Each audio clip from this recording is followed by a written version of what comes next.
This video was brought to you by the TLDR store. And if you want the entire TLDR team to hand deliver your order anywhere in the world, then watch until the end of the video to find out how. In October, Haiti's government called for a foreign military intervention to quell the ongoing gang violence that's wreaking economic and humanitarian havoc across the country. And while the US wasn't mentioned specifically, even a cursory glance at Haiti's political history will tell you that the only real contender for the job is the US, assuming that the UN decides to stay out of it. So in this video, we're going to be taking a look at the ongoing crisis in Haiti, why they're calling for foreign intervention, and whether the US should get involved. To understand this story, the main thing you need to know is that for most of its modern history, Haiti has been a political basket case. And this is in part because Haiti has been beset by domestic corruption, but also in large part thanks to foreign meddling, especially by Europe and the United States. In fact, Haiti was occupied by the United States from 1915 until 1934, in part because American businesses, and especially National City Bank, the predecessor to today's Citigroup, believed that European influence in Haiti threatened their business interests. For context, since the 1820s, Haiti had been paying off a massive loan demanded by French King Charles X. Essentially, 20 years after Haiti achieved independence from France by its successful slave uprising, the French returned on warships and demanded compensation for the slave owners of 150 million francs, which, for context, was about 30 times Haiti's entire annual revenue. Nonetheless, faced with the choice of war or a massive loan, Haiti decided to take out a massive loan, which they were still paying off in the early 1900s. This loan gave French and German traders an extra foothold in the region. So in the early 1900s, American banks decided that they wanted the Haitians to pay them money instead of the Europeans.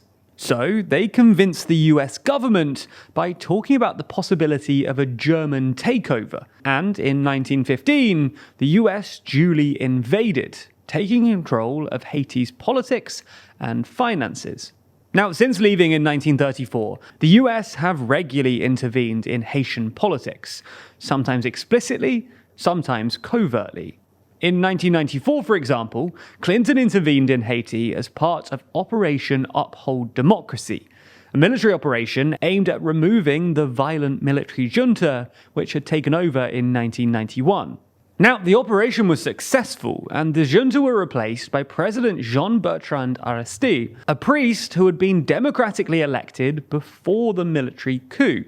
However, when Aristide's popularity fell and he started talking about reparations in 2004, the US, Canada, and French apparently conspired to get rid of him. After right-wing paramilitaries attempted a coup, US and Canadian forces landed in Haiti to fly Aristide out. At the time, the US claimed that they only intervened to guarantee Aristide's safe extradition, but Aristide denied that he ever actually resigned and described the American intervention as a coup against him. Classified Canadian documents released in 2021 suggest that the whole thing was pre-planned, and in 2022, two French ambassadors told the New York Times that France and the United States had, quote, effectively orchestrated a coup against Aristide, and that the decision to, quote, extradite the president had been made in advance. Similarly, emails to Hillary Clinton published by WikiLeaks in 2016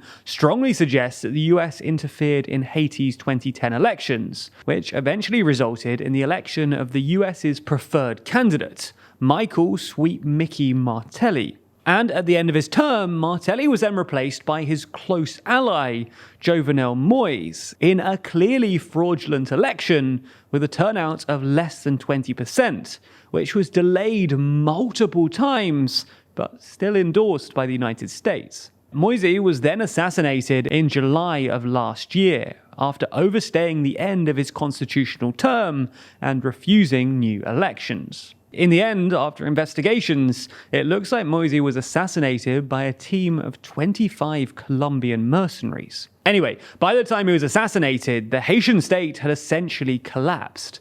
There was no functioning parliament or government, and gangs led by Haiti's import-export oligarchs had basically taken over the country. Moise was succeeded by Ariel Henry, an ally of Moise's, who Moise had originally intended to appoint to prime minister, but was unable to do so due to the fact that there was no functioning parliament to approve the nomination. Now, as Henry wasn't actually the prime minister, there was no constitutional reason for his succession, so he was instead appointed by, well, a press release from the so-called core group, a consortium of ambassadors headed by the United States, France, and Canada. Unsurprisingly, given his lack of democratic mandate, Henry has struggled to form a new government, and the Haitian state has further receded. And seeking to take advantage of this, gangs have destabilized the country yet further, seizing control of key infrastructure, including ports, which have restricted Haitians' access to key imports like oil,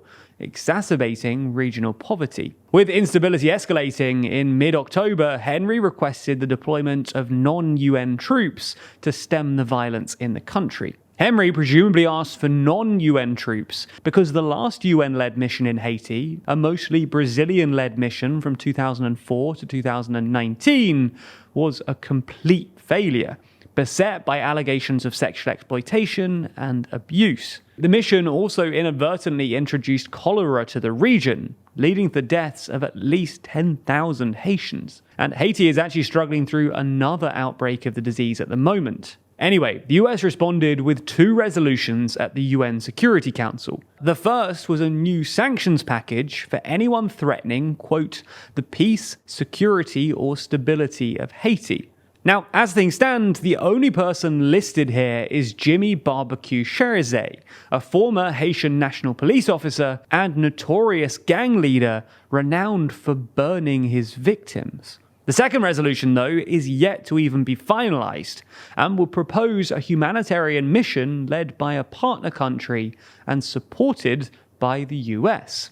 Now, the partner country has yet to be determined, but it would probably be Mexico, who have already co-sponsored the resolution. This is both because Mexico and the US have a history of joint operations in the region, but also because gang violence in Haiti has caused a massive surge in Haitian immigration to Mexico, who now make up the largest refugee group within the country. However, while this might be well-intentioned, it's not clear that this is actually a good idea. While a mission might quell gang violence, it would also just prop up Henry's unpopular, undemocratic government. Instead of solving the problem, it would probably just delay further unrest and encourage the gangs, aided by Henry, to just escalate violence. For the intervention to really have a chance at providing actual stability, they will probably have to at least prepare the ground for a return to Haitian democracy and elections free from foreign interference, including by the US. On top of that, it's not clear if this resolution will even be approved,